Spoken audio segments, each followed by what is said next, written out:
Sebagai sesama publik figur, baik Jokowi maupun Raffi Ahmad, jelas punya duit yang lebih dari cukup untuk beli hewan kurban. Tahun lalu saja mereka sama-sama jadi sorotan, karena sapi yang disumbang untuk perayaan Idul Adha. Jumlahnya tidak main-main, dan dari jenis unggul pula. Lalu kalau diadu seperti biasa, kira-kira siapa yang bakal menang? Penasaran? Mari kita temukan jawabannya. Dan sebenarnya sebagai publik figur dengan kekayaan yang tidak sedikit, baik Jokowi maupun Raffi Ahmad rajin berkurban sapi tiap Idul Adha. Hanya saja kalau mau dihitung, keduanya baru sama-sama mencatat sumbangan terbanyak dari segi jumlah pada tahun 2021. Tahun lalu seperti keterangan Kepala Sekretariat Presiden Heru Budi Hartono, jumlah sapi yang disumbangkan Jokowi mencapai 35 ekor dengan distribusi yang tersebar di seluruh tanah air. Sementara Raffi Ahmad, berdasarkan keterangan pribadi dalam salah satu video di kanal YouTube-nya, itu menyumbangkan hingga 20 sapi atas nama keluarga dan karyawannya. Dua ya, kurban sapinya ya? Itu satu. Satu sama Ini satu. itu. Jadi kayaknya Dengan area distribusi di sekitar Bandung dan Jakarta. Kita menghitung dari segi jumlah memang lebih mudah, tapi itu akan jadi sulit kalau baik berat maupun tinggi. Ingin dihitung satu persatu atau diakumulasi. Makanya untuk aspek seperti ukuran, ada baiknya kita hanya menghitung baik berat maupun tingginya di atas rata-rata sapi lainnya. Lalu menjadikannya sebagai perwakilan untuk ronde-ronde selanjutnya. Karena ribet juga kan, kalau kurban punya dua public figure ini harus kita adu semua. Oke, mari kita mulai dari Bapak Jokowi. Presiden ke-6 kita dalam urusan kurban terberat, pernah menyumbangkan 1 ekor sapi limosin usia 3,5 tahun dengan bobot total 1,7 ton untuk Masjid Istiqlal, Jakarta pada tahun 2019 lalu.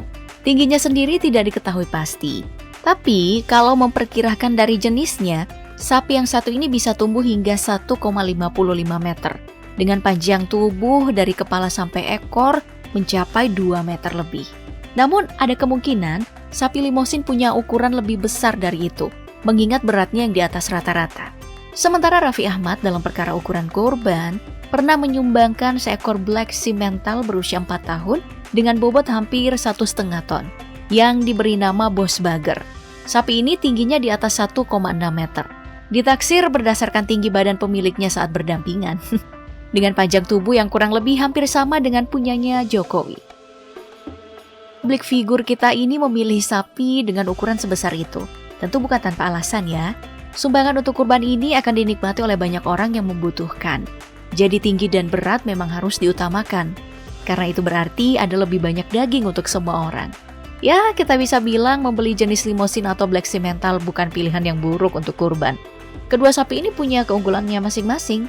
Limosin adalah ras dengan persebaran paling luas, karena punya kemampuan adaptasi super yang membuatnya cocok di segala jenis tempat. Metabolisme mereka juga cepat mengolah pakan, jadi otot dan daging layak dimakan. Dengan total persentase di atas 40% untuk setiap bagian tubuh. Sementara black simmental, meski posisinya hanya sebagai peranakan dari jenis simmental murni dan Angus, itu nggak lantas membuatnya kalah dari limosin. Black simmental ini mewarisi keunggulan dari perbedaan spesies induknya. Mereka jadi lebih tahan terhadap penyakit, lebih mudah dikawin silangkan dengan jenis lain, dengan resiko distosia atau kesulitan melahirkan yang lebih minim. Serta pertambahan beratnya itu sangat cepat.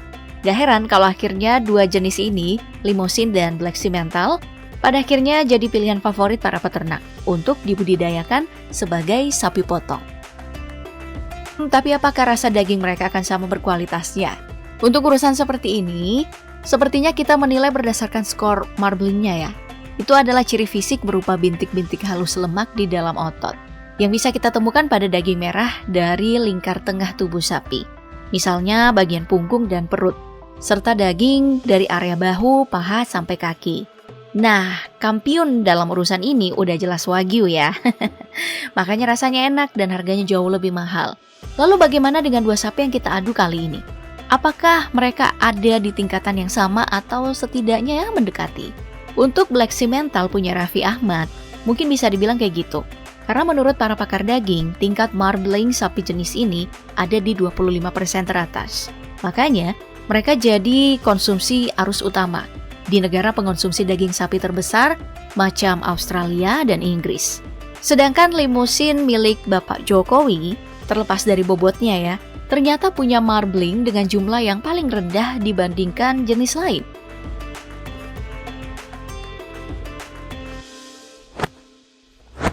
Meski nggak pernah disebut sih berapa harga belinya, secara umum untuk pasar Jakarta dijual dengan kisaran hingga 90 jutaan rupiah. Namun mengingat bobotnya di atas 1 ton, mungkin harganya bisa tembus di atas 100 juta rupiah, mungkin ya. Sementara Black Simmental, kalau kita mengacu pada harga dari kedua orang tuanya, di mana Simmental murni bisa terjual dengan harga 100 juta rupiah per ekor dengan bobot di bawah 1 ton. Dan sapi Angus dengan berat yang sama, punya kisaran harga lebih di atas. Maka kita bisa memperkirakan nih, berdasarkan berat dari Bos Bager yang di atas rata-rata, kalau harga belinya mungkin nembus angka 200 juta. Dengan asumsi kalau itu udah dipotong diskon seperti keterangan Raffi dan pihak penjual dari peternakan SR Jaya dalam konten bersama yang mereka tayangkan sebelum akad pembelian. Sejauh ini memang sulit untuk menentukan siapa yang lebih unggul ya, sapi milik Bapak Jokowi atau Raffi Ahmad. Karena masing-masing jenis yang mereka pilih punya nilai lebih sendiri. Mau dilanjut juga bingung ya, karena sapi mereka udah dipotong buat kurban di tahun sebelumnya. Jadi mending diserahin ke penonton aja kali ya buat tentuin siapa yang menang.